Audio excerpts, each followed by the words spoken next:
మా ఛానలు శ్రామిక జనవాణి ఛానలు. ఈ ఛానల్లో కొన్ని వీడియోలు చేస్తున్నాము. మరి దీనిలో భాగంగా ఈరోజు మరి తెలంగాణ ప్రభుత్వము గత 10 సంవత్సరంలో కేసీఆర్ ప్రభుత్వం ఏదైతే ఎలాంటి రిక్రూట్మెంట్ చేయకుండా టీఎస్పీఎస్సీ అంటే తెలంగాణ ప్రభుత్వ పబ్లిక్ సర్వీస్ కమిషన్ చైర్మన్ను ప్రజా వ్యతిరేకమైన వ్యక్తిని నియమించి, మరి సభ్యులను కూడా అలాంటి వ్యక్తులనే నియమించి ఎలాంటి రిక్రూట్మెంట్ చేయకుండా నిరుద్యోగులకు దగా చేసింది. మరి అందులో భాగంగానే మరి ఈరోజు ఎన్నో పోరాటాలు చేసినటువంటి తెలంగాణ ప్రజలు, నిరుద్యోగులు ప్రముఖంగా కాంగ్రెస్ ప్రభుత్వం తీసుకొని వచ్చారు. కాంగ్రెస్ ప్రభుత్వం కూడా ఈరోజు గత ప్రభుత్వంలో ఉన్నటువంటి పోలీస్ బాస్ అయిన మహేందర్ రెడ్డిని, మరి ప్రజా వ్యతిరేకమైనటువంటి వ్యక్తిని ఈరోజు నిరుద్యోగులు, విద్యార్థులు, ఉద్యోగస్తులు, విద్యావంతులు ఎవరు కూడా ఇష్టపడినటువంటి వ్యక్తిని పోలీస్ బాస్ను మరి టీఎస్పీఎస్ చైర్మన్గా నియమించడం జరిగింది. మరి ఈయన మీద ఈరోజు ఏ ఒక్క నిరుద్యోగం కూడా సదభిప్రాయం లేదు. మరి అలాంటి వ్యక్తిని నియమించడంలో ప్రభుత్వం యొక్క అంతర్యం ఏందో మనకు అర్థం కావట్లేదు.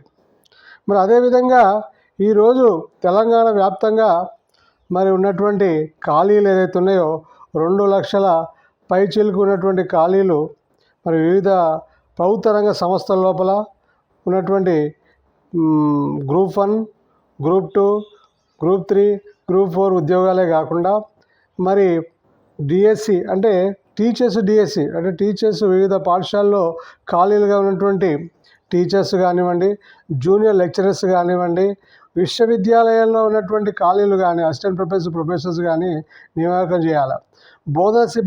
బోధనేతర సిబ్బంది అదేవిధంగా మరి ప్రైమరీ హెల్త్ సెంటర్ నుంచి టీచింగ్ హాస్పిటల్ వలసి ఉన్నటువంటి హాస్పిటల్ లోపల అంటే వైద్య వ్యవస్థ లోపల ఉన్నటువంటి డాక్టర్సు, నర్సెస్, మరి పారామెడికల్ సిబ్బందిని కూడా నియమించవలసిన అవసరం ఎంతో ఉంది. అదేవిధంగా వివిధ ప్రభుత్వ సంస్థల్లో ఉన్నటువంటి ఖాళీలు కూడా నియమించాలా. మరి ఈ విధంగా నియమించి ఈరోజు మరి గత 10 సంవత్సరాల నుంచి ఎదురు చూస్తున్నటువంటి నిరుద్యోగులకు న్యాయం చేయాల్సిన అవసరం ఎంతైనా ఉంది.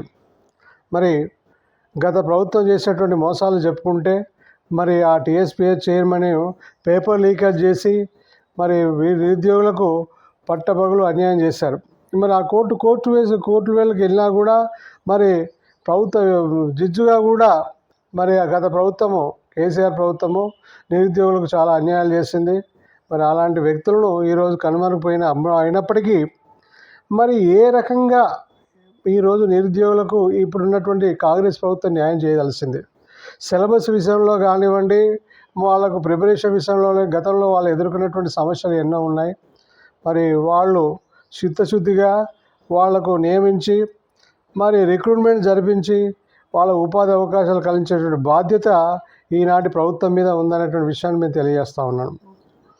మరి ఇలాంటి మంచి కార్యక్రమాన్ని ఈనాటికి ఉన్నటువంటి ప్రభుత్వానికి ఎంతవరకు చిత్తశుద్ధి అనేటువంటిది తెలియజేసిన అవసరం ఉంది.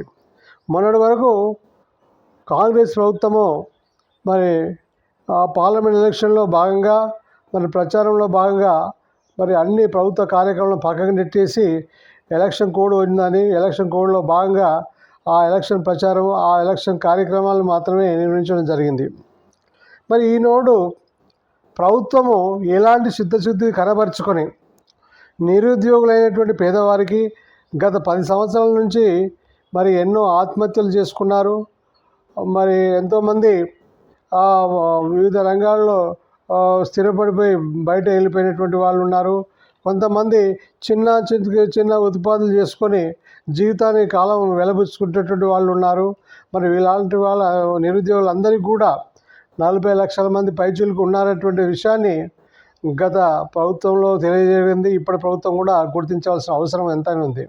మరి ఇలాంటి నిరుద్యోగులందరూ కూడా మరి వెంటనే టీఎస్పీఎస్సీ ద్వారా కావచ్చు, డిస్ట్రిక్ట్ సెలక్షన్స్ ద్వారా కావచ్చు, మరి ఏ రకమైనటువంటి రిక్రూట్మెంట్ సంస్థలు ఏదైతే ఉన్నాయో వాటిని అన్నింటినీ కూడా జాగ్రత్తపరిచి నిజాయితీపరమైనటువంటి సిబ్బందిని నియమించి మరి డిఎస్సి లోపల కలెక్టర్ డిస్ట్రిక్ట్ సెలక్షన్ కమిటీ లోపల కలెక్టర్లు నియమించి, మరి టీఎస్పీసీ ద్వారా నియమించినటువంటి వాళ్ళ నిజాయితీ పనులను నియమించి, వాటి ద్వారా నియామకాలు జరిపించి చిత్తశుద్ధితో పారదర్శకంగా నిరుద్యోగులందరూ కూడా రిజర్వేషన్స్ ప్రకారము వాళ్ళ దామాషా ప్రకారం అందరికీ కూడా జోన్ వైజ్గా, డిస్ట్రిక్ట్ వైజ్గా వాళ్ళందరూ కూడా మరి ఎలాంటి మరి నిష్పక్షపాతంగా అంటే పక్షపాతం లేకుండా నియామకం జరిపించవలసిన అవసరం ఉంది.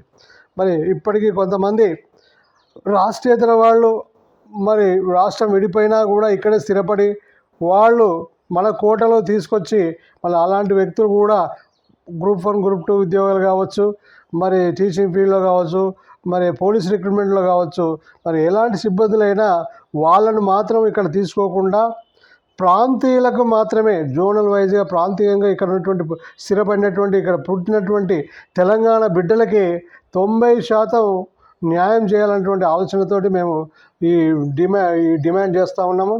మరి ఇదే విధంగా సిలబస్ విషయం లోపల తెలుగు అకాడమీ కానీ తెలుగు యూనివర్సిటీ కావచ్చు, వాళ్ళ పుస్తకాలు అంటే వాళ్ళ సిలబస్ను స్పష్టంగా తెలియజేసే అవసరం ఉంది. వాళ్ళకు అందుబాటులో ఉండవలసిన అవసరం ఉంది.